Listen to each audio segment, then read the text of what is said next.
जय हिंद दोस्तों। Target with रोजगार पर आप सभी का स्वागत है।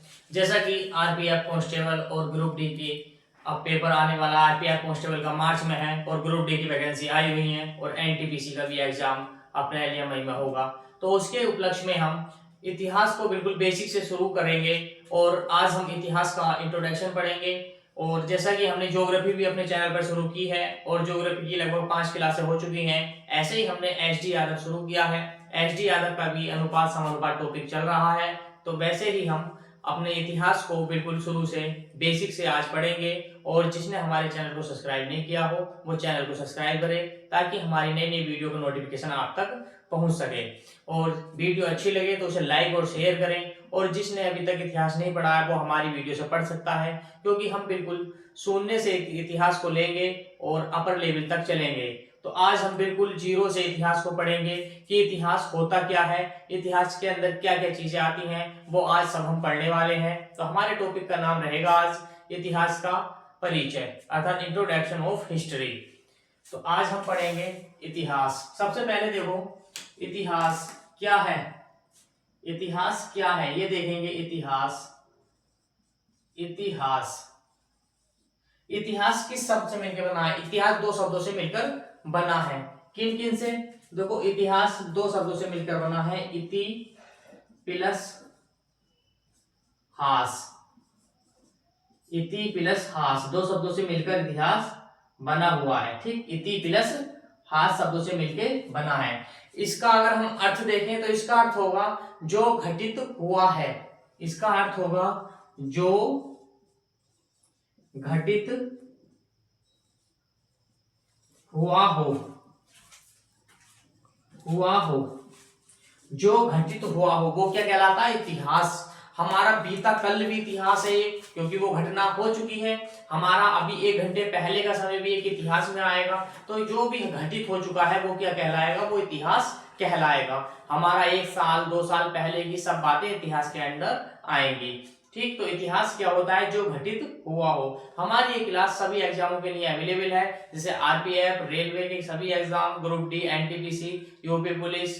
तो इन्हीं सभी एग्जामों की तैयारी करने वाले हमारी इस क्लास को ले सकते हैं। तो जो भी कंपटीशन में इतिहास है, जिसमें जीएस आती हो तो उसमें इतिहास के 1-2 क्वेश्चन आते हैं, तो उसके लिए आप इस क्लास को ले सकते हैं।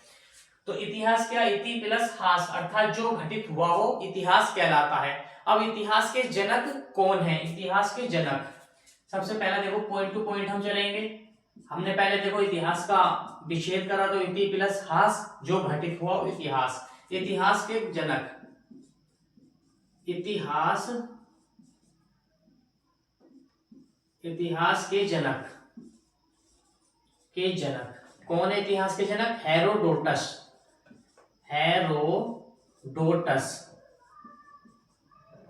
हेरोडोटस इतिहास के जनक। अब हम हेरोडोटस इतिहास के जनक हैं, इसका हमें परिचय कहां से मिलता है? हेरोडोटस की कौन सी पुस्तिका है? तो हेरोडोटस की पुस्तक का नाम लिखेंगे। कौन सी पुस्तक है इनकी इतिहास की? हिस्टोरिका। कौन सी पुस्तक है? हिस्टोरिका।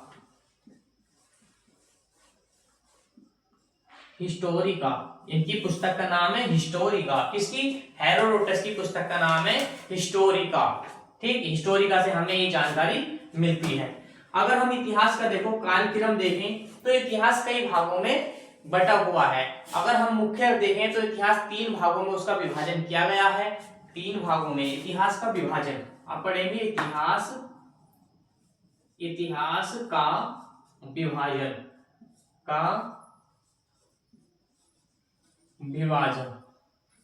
विभाजन। ठीक, इतिहास का विभाजन देखो कितने भागों में? 3 भागों में है। 3 भागों में बांटा गया है मुख्य रूप से। 3 भागों में देखो कौन कौन से बांटा गया है। सबसे पहले आता है प्रागैतिहासिक काल, फिर आता है आगैतिहासिक काल, फिर आता है ऐतिहासिक काल। तो हम सबसे पहले लिखेंगे देखो प्रागैतिहासिक काल, फिर आग ऐतिहासिक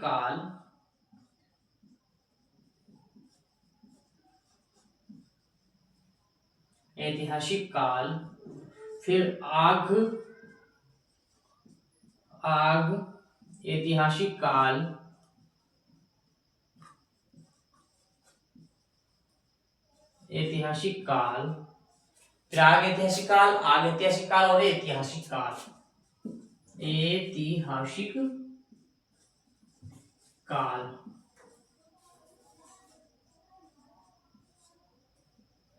प्रागैतिहासिक काल, ऐतिहासिक काल और आगैतिहासिक काल और ऐतिहासिक काल, ये तीन भागों में इसका विभाजन किया गया है।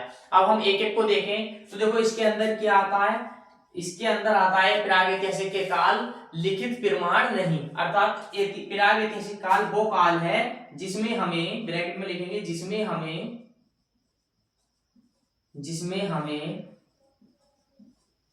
लिखित प्रमाण नहीं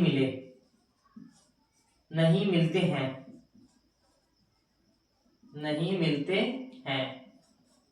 अर्थात इस काल के दौरान हमें, प्रागैतिहासिक काल के दौरान हमें क्या लिखित प्रमाण नहीं मिलते हैं। आगैतिहासिक काल में लिखित प्रमाण तो मिलते हैं, लिखित प्रमाण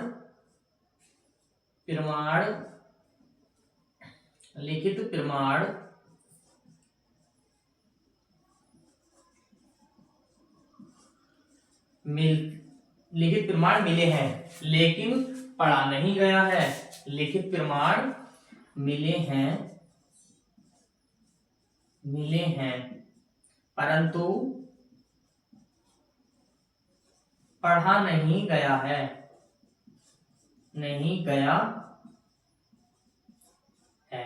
ये क्या, ये हमारे अंदर मतलब आगैतिहासिक काल के अंदर आता है। क्या, प्रागैतिहासिक काल में लिखित प्रमाण नहीं मिले, लिखित प्रमाण मिले हैं, लिखित प्रमाण नहीं मिले हैं, और आगैतिहासिक काल में लिखित प्रमाण मिले हैं परंतु पढ़ा नहीं गया है। ऐतिहासिक काल में लिखित प्रमाण मिले हैं और पढ़ा भी गया है। लिखित प्रमाण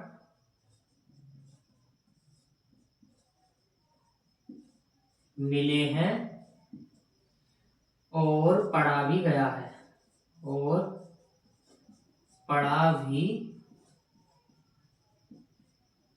गया है,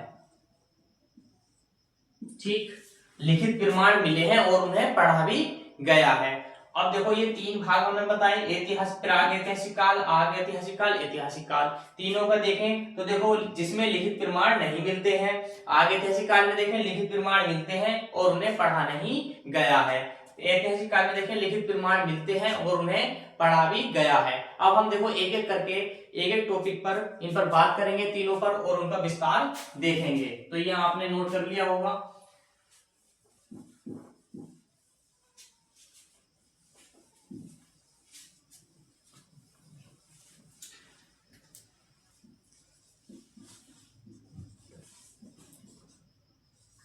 इतिहास क्लास आज हमारी क्या है, 1 है। तो देखो सबसे पहले हम बात करेंगे किस पर, प्रागैतिहासिक काल पर। नंबर एक एक पारी से इसे देखेंगे, प्रागैतिहासिक काल, फिर आगैतिहासिक काल, फिर ऐतिहासिक काल। सबसे पहले देखेंगे हम प्रागैतिहासिक काल। प्रागैतिहासिक काल, प्रागैतिहासिक काल का देखो विस्तार कितने भागों में किया गया है। प्रागैतिहासिक काल को 3 भागों में बांटा गया है। कितने, 3 भागों में बांटा गया है। सबसे पहले कौन सा भाग बांटा गया है, देखो कौन सा, पुरापाषाण काल, मध्य पाषाण काल और नवपाषाण काल। क्या, पुरापाषाण काल, पुरापाषाण काल, मध्य पाषाण काल,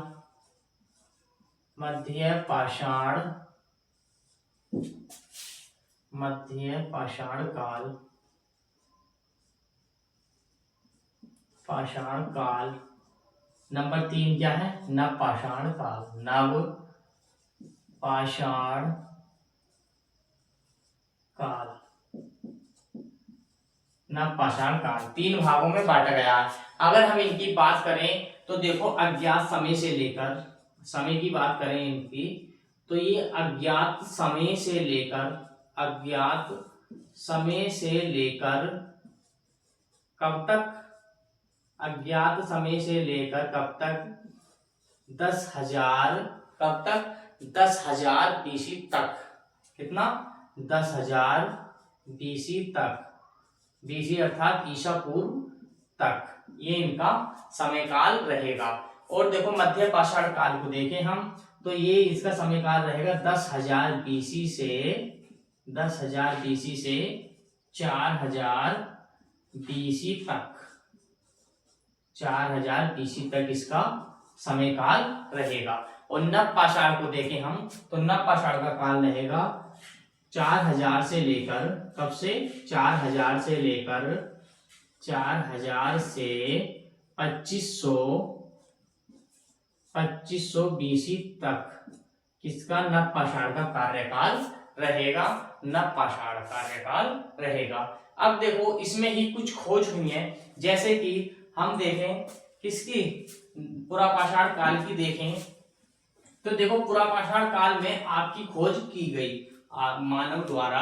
पुरापाषाण काल में किसकी खोज की गई, हम यहाँ पॉइंट बनाकर लिखते हैं, पुरापाषाण काल में किसकी खोज हुई, आग की खोज, आग की खोज, आग की खोज कब हुई, पुरापाषाण काल में। पशुपालन के साक्ष्य कौन से काल से मिलते हैं हमें, तो पशुपालन के साक्ष्य मध्य पाषाण काल से मिलते हैं। पशुपालन के साक्ष्य कब से मिलते हैं, मध्य पाषाण काल से मिलते हैं। अर्थात 10,000 BC से 4,000 BC तक का जो काल रहा उसमें पशुपालन के साक्ष्य प्राप्त हुए। वैसे ही अज्ञात समय से लेकर 10,000 BC तक, लगभग 10,000 BC से पहले ही पहले आपकी खोज मानव द्वारा कर ली गई थी। अब हम नवपाषाण में देखें तो नवपाषाण में क्या हुआ, नवपाषाण में 4,000 BC से 2500 BC तक के हमें क्या साक्ष्य मिलते हैं, उस बीच के समय के क्या साक्ष्य मिलते हैं, कृषि के साक्ष्य मिलते हैं।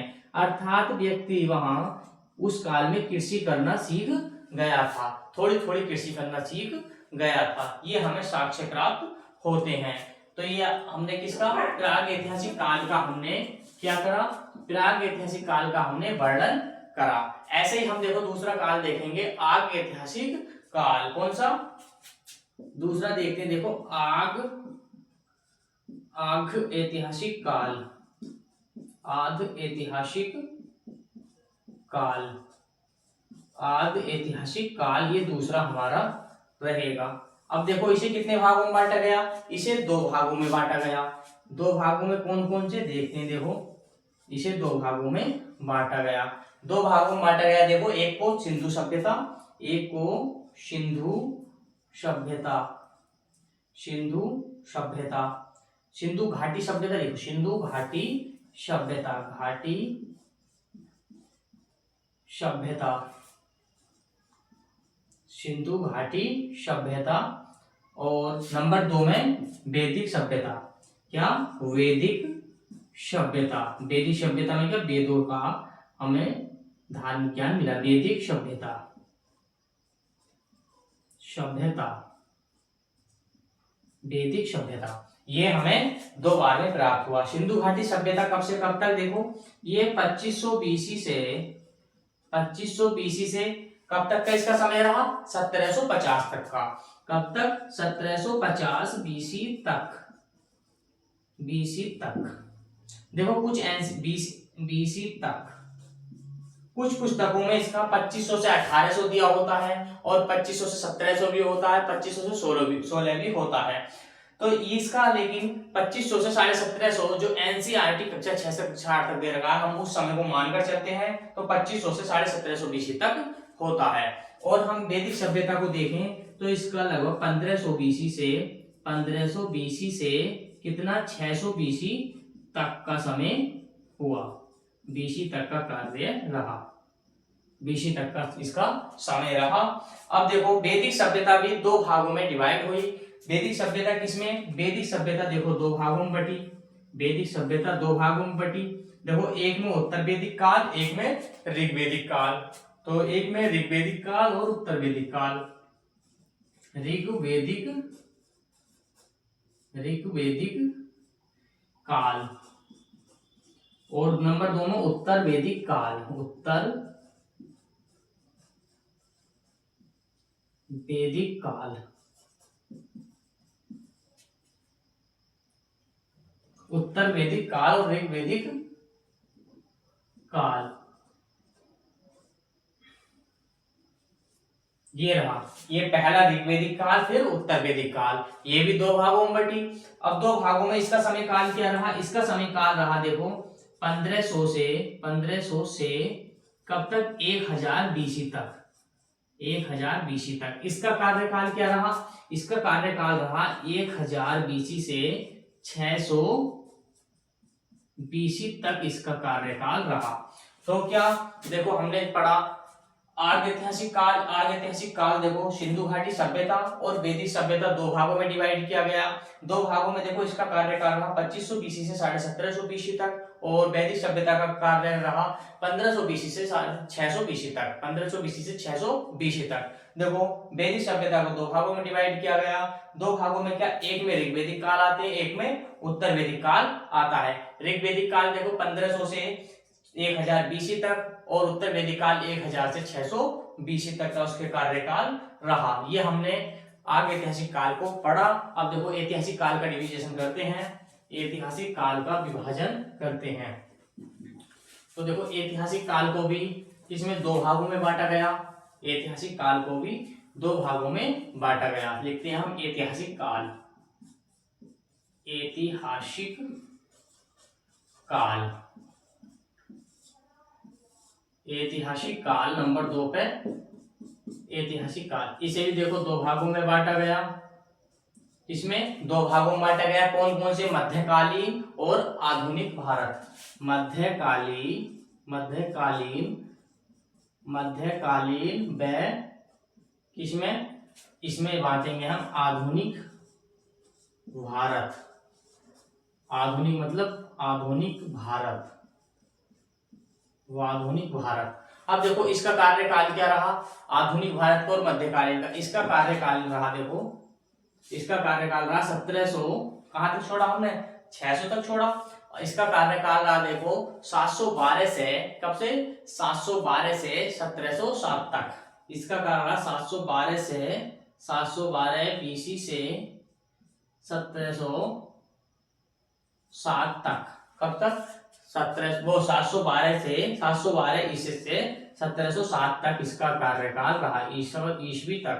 कायम आ गया एडी में, ठीक, ये मैं लिख देता हूं देखो, ईस्वी और ईस्वी, ठीक, तक इसका कार्यकाल रहा।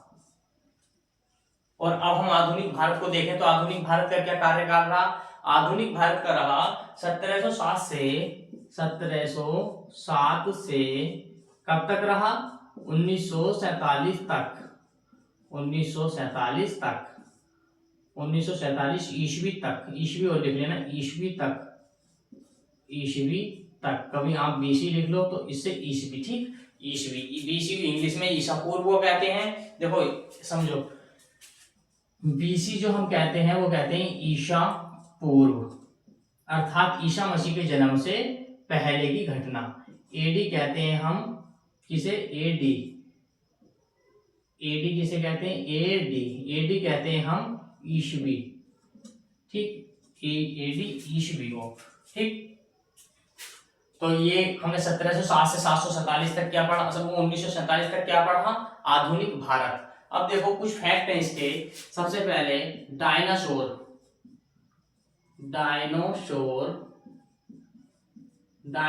का अंत, ये कुछ मुख्य पॉइंट है, मुख्य बिंदु है, वैसे ही फैक्ट है, तो आप इसे लिख लेना, इतिहास से संबंधित फैक्ट है ये, कि डायनासोर का अंत भारत पर, वो पृथ्वी पर लगभग कब हुआ। डायनासोर का अंत पृथ्वी पर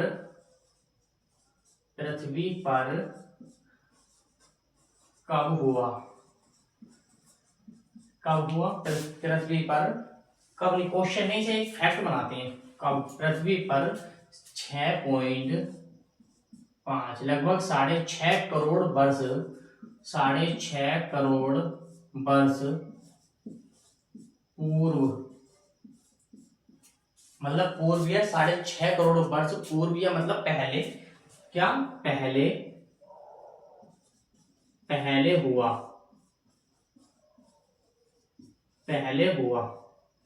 कैसे हुआ, अंत कैसे हुआ, अंत देखो, अंत को हम हाईलाइट करके लिखते हैं। देखो अंत के नीचे अंत कैसे हुआ। पृथ्वी पर उल्कापिंड, पृथ्वी पर उल्कापिंड, उल्कापिंड की वजह से, उल्कापिंड गिरने की वजह से, उल्कापिंड टकराने, उल्कापिंड को के टकराने की वजह से, के टकराने की वजह से, किस वजह से हुआ? डायनासोर का अंत पृथ्वी पर 6.5 करोड़ वर्ष पहले हुआ। का कैसे हुआ? पृथ्वी पर उल्कापिंड के टकराने की वजह से, या उल्कापिंड के टकराने की वजह से अंत हुआ। अब मानव विकास सिद्धांत किसने दिया? देखो मानव विकास सिद्धांत किसने दिया, ये भी एक फैक्ट है। तो मानव विकास सिद्धांत किसने दिया? मानव विकास सिद्धांत, तो मानव विकास सिद्धांत दिया देखो चार्ल्स डार्विन ने। किसने? चार्ल्स डार्विन ने। किसने? चार्ल्स डार्विन ने मानव विकास सिद्धांत दिया। अब चार्ल्स डार्विन कौन थे? ये चार्ल्स डार्विन कौन थे? तो चार्ल्स डार्विन इंग्लैंड के वैज्ञानिक थे। इंग्लैंड के वैज्ञानिक थे। तो चार्ल्स डार्विन ने मानव विकास का सिद्धांत दिया। और चार्ल्स डार्विन कौन थे? तो चार्ल्स डार्विन एक इंग्लैंड के वैज्ञानिक थे जिन्होंने मानव विकास का सिद्धांत दिया। आप स्क्रीनशॉट ले सकते हैं। और आपको वीडियो अच्छी लगी होगी और पसंद भी आई होगी तो आप वीडियो को लाइक और शेयर करें और हमारे कमेंट में बताएं कि हमारा अपना सुझाव बताएं कि हम किस तरीके से आपका वीडियो को लाएं और क्या सुधार करें। तो आपको वीडियो अच्छी लगी हो, हमारे चैनल को सब्सक्राइब नहीं किया हो चैनल को सब्सक्राइब करें और बेल आइकन दबाएं ताकि नेक्स्ट वीडियो आपको उसका नोटिफिकेशन पहुंच सके। और हमारी लिंक को शेयर करें और स्टेटस लगाएं। जय हिंद, जय भारत।